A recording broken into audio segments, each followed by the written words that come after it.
It's your boy Big Baby Miller here. Listen, we knocking on all bums. First it's going to be Dylan White, if it's going to be Joseph Parker. But you know who got the story right? Mr. Boxing Today. You check him out. He got all the latest news on the heavyweight division. And if you don't know me, you soon will. Because I'm kicking everybody ass. Right now. Already ready. Let's go, champ. Let's go, champ. Let's go, champ.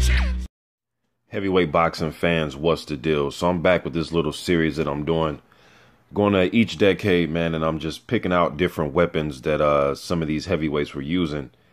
And I just want to get you guys' opinion about who you think had the best, for this video, who had the best jab in the 80s. Now, some of you probably say, oh, it's an easy question, Larry Holmes, and you may be right. But there are some other guys besides Holmes that had powerful jabs, quick flicking jabs, long reaches, piston-like jabs. Speaking of piston-like jabs, I'm going to go with Carl Williams. You can throw Holmes in there. One of the all-time best jabs. You know, Holmes was like a sharpshooter with that jab, man. He was a gunslinger because he can whip that jab up from his hip. And he can keep you honest and keep your hands at bay. And if you were the guy that fought out of a, if you were a guy that kind of fought like, let's say how Brian Jennings fight, where you put the high guard up and try to wait till they get off to try to get your punches off, he's going to eat you up, because that jab, sometimes he would just throw it just to flick it, just to flick it, just to flick it to disguise that right hand. Sometimes he wasn't even trying to really land the jab with accuracy or trying to hurt you. He was just trying to keep your hands on the shelf, meaning just keep your hands in your high guard and keep you where he wanted you so he can come down the pipe with that right hand. So you got Holmes in there, you got Carl Williams. I'm even go with Tim Witherspoon. Now, all these guys had different types of jabs, but Witherspoon had a very great jab, in my opinion. Then you got guys like Greg Page, you know, some of these guys that kind of fought like the Ali clones. Tony Tubbs, I'm going to throw in there. Tyrell Biggs, another Ali clone type of guy. James Buster Douglas, you can't forget his jab. Although I know the fight was in 1990, but just go look at some of James Douglas' old fights. Like the fight he had against Greg Page. He took Greg Page to Jab City in that fight, man. He won that fight damn near just using a jab. And he knocked down somebody with the jab. I can't remember who, man. It's going to piss me off. Maybe I remember it. Was it Jacko? No, I forget who he knocked down with his jab. But Buster Douglas had one of the best jabs of the 80s. Just the height, the long reach with the jab. He would drop his shoulders sometimes and look for openings. It was fast. It would hurt you, and it could set up his right hand. A lot of these guys, man, they were setting up the big right hand with these jabs. So I'm going to throw Douglas in there. Pinkline Thomas, he just, if he would have came to that Tyson fight and he would have had remembered his jab, I'm not saying he would have beat Iron Mike back then, but he just left his jab at home in that fight, man. And he had one of the best jabs, hard, thudding jab. You go watch his fights with like that Berbick fight. I thought he showed a good jab in that fight, but he had a good hard jab. Straight, it was real straight and hard. I believe he had one of the best jabs of the 80s.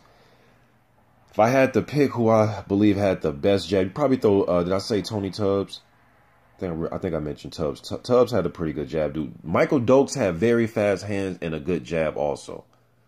Big John Tate, I know he was just a few years in the 80s. He had a good jab, man. It's just his chin was kind of shaky.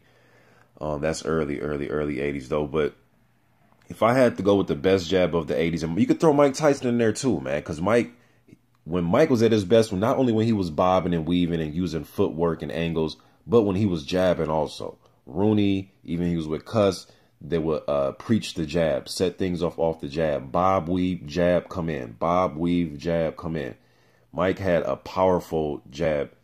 He would catch guys off guard sometimes. His jab was Sonny Liston-like, as far as not the reach, but just the power that he had on the jab. I thought Mike had a terrific jab too. To me, it's between Holmes and Williams. And, you know, swords sharpen swords, man. And then Ronaldo Snipes, there's a lot of guys with jab. Ronaldo Snipes had a good jab too. He was giving he was giving Holmes hell with his jab, Snipes. But Williams was really out jabbing Holmes, man. I'm going to go, it's between Williams, Douglas, and Holmes, in my opinion. Ah, man. I'm going to say Holmes. I think he just has one of the best all-time jabs, man. But he he uses his jab in various ways. Like I said, sometimes he'll, put the guard up and he'll use like a textbook jab. Then sometimes his jab was so damn fast, man, he'll just draw from the hip. He'll throw it to stun you. He also knocked somebody down with a jab too. Ossie Casio, I remember that. And he hurt him with the jab. It wasn't just like a balance shot. I mean, he hurt his ass with that jab that Holmes threw. So Holmes had a terrific jab, man. I'm going to go with Holmes, again, like I said, because it was just the various ways he can use the jab. Sometimes a guy can have a piston-like jab, a strong, long jab with a long reach, 84-inch reach, 83-inch reach. But that's all he can do is throw long jabs. They know how to mix it up or throw a short jab or just a jab to keep you at base so he can land that right hand or uppercut, whatever combination it was.